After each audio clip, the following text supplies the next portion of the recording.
Hello दोस्तों, good morning. हम लिया तो मैथ स्टडी 2.0 के चैनल पर आप सभी का स्वागत करते हैं। और आज आप लोगों के लिए एकदम पैसिव वॉइस का स्पेशल रूल लेकर आए हुए हैं।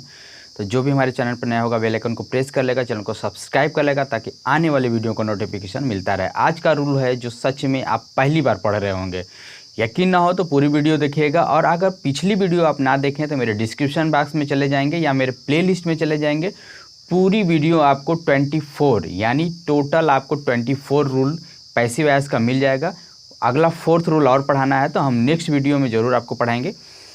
चलते हैं क्वेश्चन की तरफ, चलते हैं। हम देखते हैं कि आज का क्या कुछ स्पेशल होने वाला है, कुछ क्या विस्फोट होने वाला है जो एकदम आपके लिए नया ही होगा। आप पहली बार बिल्कुल पढ़ रहे होंगे, इसमें कोई दो राय नहीं, क्योंकि इतना डीप से जा करके आपको पैसिव वॉइस बहुत कम ही लोग पढ़ाते हैं। चाहे यूट्यूब पे भी ये वीडियो सर्च करेंगे तो आपको नहीं मिलेगी, ठीक है।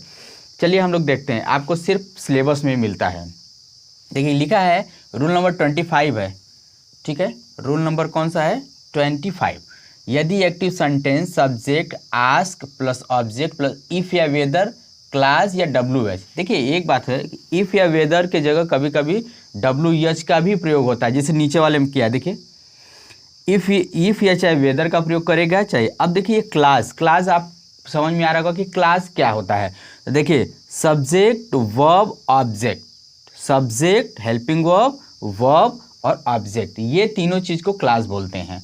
यानी एक सेंटेंस में एक अगर सेंटेंस है तो 2 बार सब्जेक्ट वर्ब ऑब्जेक्ट आने लगे तो दूसरे वाले को क्लास बोलते हैं। अब क्लियर हो रहा है कि क्लास क्या होता है, मतलब फिर से समझिए। देखिए ये वाला तो आपका जो नेचुरल है, यानी subject helping verb plus object हो जाएगा, इफ या वेदर हो जाएगा।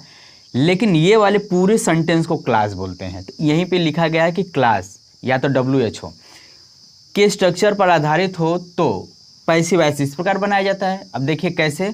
वर्ब के बाद प्रयुक्त ऑब्जेक्ट को पैसिव वॉइस का सब्जेक्ट बना देते हैं। तो वर्ब देखिए पहले वाले में क्या है, वर्ब है ना, तो वर्ब के बाद प्रयुक्त ऑब्जेक्ट क्या है, मी का हम क्या करेंगे, सब्जेक्ट बना देंगे। ये जो रूल के अकॉर्डिंग हम जा रहे हैं, ठीक है। दूसरे में इफ या वेदर WH को ज्यों का त्यों रहने दे, यानी ना तो इफ बदलेगा ना तो अगर क्वेश्चन वर्ड वाला रहे तो वो भी नहीं बदलेंगे, ठीक है। फिर देखा बाई पैसिव वॉइस ऑब्जेक्ट का प्रयोग नहीं करेंगे, यानी बाई के बाद ये जो सब्जेक्ट है इधर आके बाई जो लिखते थे उसका प्रयोग नहीं करेंगे। अब आपको पूरा क्लियर होगा। अब चलते हैं क्वेश्चन की तरफ। देखिए रूल के अकॉर्डिंग बनाते हैं। पहले बार कह रहा है ना कि वर्ब के बाद प्रयुक्त ऑब्जेक्ट को पैसिव वॉइस बना, मतलब पैसिव सब्जेक्ट बना देता है। वर्ब के बाद ये ऑब्जेक्ट है तो इसको मी को हम इधर लाएंगे, सब्जेक्ट बनेगा तो क्या लिखेंगे, आई। यहाँ तक क्लियर हो गया। उसके बाद आस्क्ड लगा है, तो यानी ये पास्ट इंडेफिनिट टेंस है, और पास्ट इंडेफिनिट टेंस को हम जब बदलते हैं तो इसको किस में बदलते हैं, वाज और वर में। तो हम लिखेंगे यहाँ पे वाज, आई के साथ वाज लगता है। फिर उसके बाद आस्क्ड है तो आस्क लिख दीजिए। उसके बाद ये सी में कहा गया कि बाई प्लस पैसिव ऑब्जेक्ट का प्रयोग नहीं करें, तो हम बाई हर तो करेंगे नहीं, ये खत्म हो गया। लेकिन इस वाली लाइन में इफ या वेदर WH को ज्यों का त्यों रख दें तो हम लिख देंगे इफ। इसमें इफ है तो इफ लिखेंगे। इफ की जगह वेदर भी हो सकता है, इफ की जगह कोई क्वेश्चन वर्ड भी हो सकता है। उसके बाद कह रहा है कि को ज्यों का त्यों रख दें और बाद वाले सेंटेंस को सेम टू सेम रख देंगे, यानी हम लिखेंगे I could kill a lion. बात समझ में आ रही है? हमने क्या किया फिर समझिए। रूल के मुताबिक पहले लाइन में कह रहा है कि वर्ब के बाद प्रयुक्त ऑब्जेक्ट को पैसिव सब्जेक्ट बना देंगे। तो इसमें वर्ब क्या है, आस्क्ड, इसके बाद ऑब्जेक्ट है मी को हम क्या बना देंगे, सब्जेक्ट बना देंगे। और सब्जेक्ट ये पास्ट इंडेफिनिट टेंस है तो वाज लगाएंगे, ये आप जानते ही हैं। वर्ब आप थर्ड फॉर्म लगाएंगे। फिर कह रहा है क्वेश्चन में इफ या वेदर या WH को ज्यों का त्यों रख देते हैं, तो इफ यहाँ भी था तो यहाँ भी हम रख दिए हैं। फिर क्वेश्चन में कह रहा है बाई प्लस पैसिव ऑब्जेक्ट का प्रयोग ना करें, तो देखिए हम बाई प्लस पैसिव वॉइस का प्रयोग नहीं कर रहे हैं। उसके बाद वाला जो सेंटेंस होगा ज्यों का त्यों लिख देंगे, I could kill a lion. इसको तो हम कुछ नहीं किए हैं, यहाँ तक क्लियर होगा। इधर देखते हैं, he asked me who had beaten मी।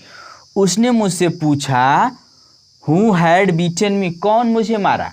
अब इसको लिखेंगे, मी को इधर लेकर आएंगे, आई, वही was asked, ठीक है। हूँ को कहा है, हूँ लिख देते हैं। उसके बाद हु हैड बीटन मी,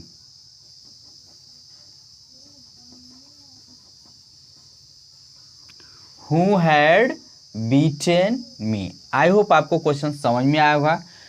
तो अच्छा लग रहा है तो ज़रूर आप लाइक करिएगा, क्योंकि इस टाइप का जो सेंटेंस है रियली में कोई नहीं टीच करता है, कोई नहीं पढ़ाता है। मैं आपके लिए इतना मेहनत कर रहा हूँ, तो जाहिर सी बात है कि आपका भी एक फ़र्ज़ बनता है एक लाइक करने का, एक कमेंट करने का, और चैनल पर पहली बार हैं तो उसको सब्सक्राइब भी करने का, उसके बाद थोड़ा सा और दिल बड़ा करने का तो शेयर भी कर दीजिएगा, ठीक है। शेयर तो आप ज़रूर करिएगा। शेयर करने से, विद्या बांटने से विद्या, ये नहीं कि आप पढ़ लीजिए और आप अपने तक ही सीमित रख लीजिए, क्योंकि हम जो रूल जान गए दूसरा न जाने, ये जलन की भावना पढ़ाई में ना रखिएगा, ठीक है। क्योंकि अगर ये रखते हैं तो जाहिर सी बात है कि आपकी विद्या सीमित रह जाएगी। तो इसलिए आपका ये जन्मसिद्ध अधिकार है, इसको आप शेयर ज़रूर करें। चलते हैं रूल देखते हैं। कह रहा है क्वेश्चन की 26 का आप रूल है कि यदि active sentence subject ask, tell, order, command, request, advice या warn plus object plus to plus other words के स्ट्रक्चर पर आधारित हो तो पैसिव वॉइस इस प्रकार बनाया जाता है। देखिए, पहला है कि वर्ब के बाद ऑब्जेक्ट को पैसिव सब्जेक्ट बना देते हैं। यहाँ तक क्लियर है। तो वर्ब इसमें क्या है, देखिए वर्ब के बाद ये आपका जो ऑब्जेक्ट है इसको हम क्या करेंगे, सब्जेक्ट बना देंगे। फिर कह रहा है बाय प्लस ऑब्जेक्ट का प्रयोग ना करें, यानी ही लिखा है तो बाय हिम ना लिखें। फिर कह रहा है कि infinity to plus V1 plus other words का प्रयोग ज्यों का त्यों करें, तो infinity to switch off the TV, यानी इसको हम ज्यों का त्यों लिख देंगे। यही हमारे पास क्वेश्चन था। अब चलते हैं, बना लेते हैं। क्वेश्चन में कह रहा है कि भाई देखिए वर्ब के बाद ऑब्जेक्ट को पैसिव वॉइस का सब्जेक्ट बना दे। तो देखिए इसमें वर्ब क्या है, आस्क्ड, इसके बाद क्या है ऑब्जेक्ट विनय। इसको क्या कह रहा है, सब्जेक्ट बनाने के लिए, तो हम यहाँ पे लिखेंगे विनय। ये पास्ट इंडेफिनिट टेंस है तो वाज वर्ब का यूज करेंगे, तो हम लिखेंगे वाज आस्क्ड, ठीक है। उसके बाद बाय प्लस ऑब्जेक्ट का प्रयोग ना करें, यानी बाय हिम हमको नहीं लिखना है, ये आप समझ गए। उसके बाद कह रहा है कि इन्फिनिटी टू प्लस V1, देखिए infinity to plus V1 other words, यानी ये वाला अदर वर्ड्स का प्रयोग ज्यों का त्यों करें, मतलब जैसे है उसी तरह लिख देते हैं। तो हम यहाँ पे लिखेंगे टू स्विच, ये नहीं कि इसको वर्ब आप थर्ड फॉर्म में लगा दें, क्योंकि टू के बाद हमेशा वर्ब आप फर्स्ट फॉर्म आता है। स्विच ऑफ द टीवी, समझ में आ गया। दूसरा भी देख लेते हैं। कह रहा है the doctor advised me to take medicine on time, यानी हम लिखेंगे मी को सब्जेक्ट, क्योंकि भाई कह रहा है कि वर्ब के बाद ऑब्जेक्ट को हमको पैसिव बनाते वक्त सब्जेक्ट बना देना है। तो मी है तो इधर आके क्या हो जाएगा आई के साथ वाज लगाएंगे। क्यों, क्योंकि आपका वर्ब आप सेकेंड फॉर्म है, यानी पास्ट एंड डेफिनिट टेंस है, और पास्ट इंडेफिनिट टेंस को पैसिव वॉइस में बदलते वक्त वाज और वर का प्रयोग करते हैं। तो हम यहाँ पे वाज लगा देंगे, क्योंकि आई के साथ वाज लगता है। एडवाइज्ड, उसके बाद क्वेश्चन में कह रहा है ना कि बाय प्लस पैसिव ऑब्जेक्ट का प्रयोग ना करें, नहीं करना है। उसके बाद आपको टू लगा देना है, फिर टेक लगा देंगे, क्योंकि इसको कह रहा है कि इन्फिनिटी टू के बाद अदर वर्ड्स को ज्यों का त्यों लिख देता। हम इसको टू के बाद पूरा जैसे ही वैसे ही लिख देते हैं, तो यानी हो जाएगा MED मेडिसिन ऑन टाइम, ठीक है, medicine on time. I hope आपको क्वेश्चन समझ में आया होगा, तो जरूर लाइक करिएगा। हम चलते हैं नेक्स्ट कुछ थ्योरी पर। रूल नंबर 27 देखते हैं। कह रहा है यदि एक्टिव सेंटेंस सब्जेक्ट यानी वर्ब में क्या करेगा, believe, find, claim, consider, know, report, say, think plus that plus clause. Clause का मतलब आप समझ रहे हैं, एक दूसरा सेंटेंस, यानी सब्जेक्ट वर्ब और ऑब्जेक्ट होना चाहिए। क्लास का मतलब ये नहीं समझ पा रहे हैं, क्लास का मतलब होया कि एक दूसरा सेंटेंस होना चाहिए पूरा, जैसे सब्जेक्ट होना चाहिए, वर्ब होना चाहिए प्लस ऑब्जेक्ट होना चाहिए, के स्ट्रक्चर पर आधारित हो तो पैसिव वॉइस इस प्रकार बनाया जाता है। देखिए दैट के बाद क्लास के सब्जेक्ट को पैसिव सब्जेक्ट बना देते हैं। तो देखिए इसमें दैट लिखा है ना, दैट के बाद जो हमारा सब्जेक्ट है द बिहार गवर्नमेंट, कह रहा है ना इसको सब्जेक्ट बना दीजिए, ठीक, बना देते हैं। टू बी प्लस नाउन या एडजेक्टिव का प्रयोग करें, यानी टू बी ऑनेस्ट, इसको हटाकर। फिर यहाँ कह रहा है बाय पैसिव ऑब्जेक्ट का प्रयोग ना करें, यानी जो वी है तो इसको बाय अस नहीं करना है। यही हमारे पास क्वेश्चन था। देखिए रूल में कह रहा है ना कि दैट के बाद ये वाला पूरा आपका सब्जेक्ट एक ही है ना, तो इसको लिखेंगे द बिहार गवर्नमेंट, ठीक, द बिहार गवर्नमेंट।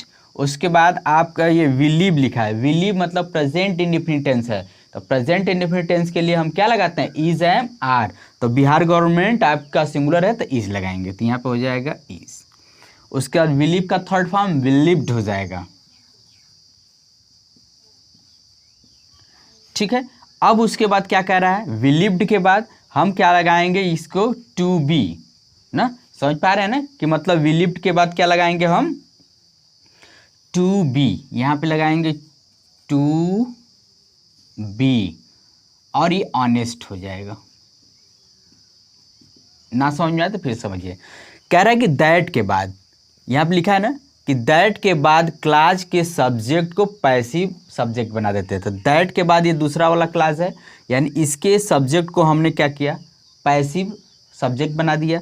उसके बाद आप ये समझ रहे बिलीव, ये आपका प्रेजेंट इंडेफिनिट टेंस है, क्योंकि वी बिलीव वो फर्स्ट फॉर्म होता है, तो ये present indefinite tense. Passive voice बनाते वक्त हम इज एम आर का प्रयोग करते हैं, तो द गवर्नमेंट आपका सिंगुलर है तो इज लगाएंगे, विलीव का थर्ड फॉर्म विलीव्ड हो जाएगा। उसके बाद रूल में टू बी ऑनेस्ट, यानी अब उसके बाद इज को हटाएंगे, बस इसमें टू बी जोड़ेंगे, लास्ट में क्या लिखा है, ऑनेस्ट। आई होप आपको क्लियर हो रहा है। देखिए, they felt that the teacher were laborious, तो दैट के बाद ये वाला द टीचर आपका सब्जेक्ट हो जाएगा, तो यहाँ पे लिखेंगे द टीचर। फेल्ड आपका सेकेंड फॉर्म है, सेकेंड फॉर्म आपको ये बता रहा है कि पास्ट इंडेफिनिट टेंस है, पास्ट इंडेफिनिट टेंस बनाते वक्त हम क्या करते हैं, वाज वर्ड का यूज करते हैं, तो यानी वाज हो जाएगा। और आपका फेल्ड तो थर्ड फॉर्म भी यही होता है, फेल्ड। उसके बाद आपको टू लगाना होगा, फिर बी जोड़ना होगा, और लैबोरियस लिख देंगे। क्या लिख देंगे, लैबोरियस। आई होप आपको बहुत ही अच्छे से क्लियर हुआ होगा। अगर कोई भी क्वेश्चन की क्वायरी हो तो आप मुझे कमेंट जरूर करें। अगर पूरे क्लास में कहीं भी दिक्कत हो तो कमेंट करके आप पूछ सकते हैं, हम आपके कमेंट का रिप्लाई करेंगे। उसके बाद अगर कोई दिक्कत हो तो अगली वीडियो में हम उसका पूरा बाकायदा एक्सप्लेन करेंगे, ठीक है।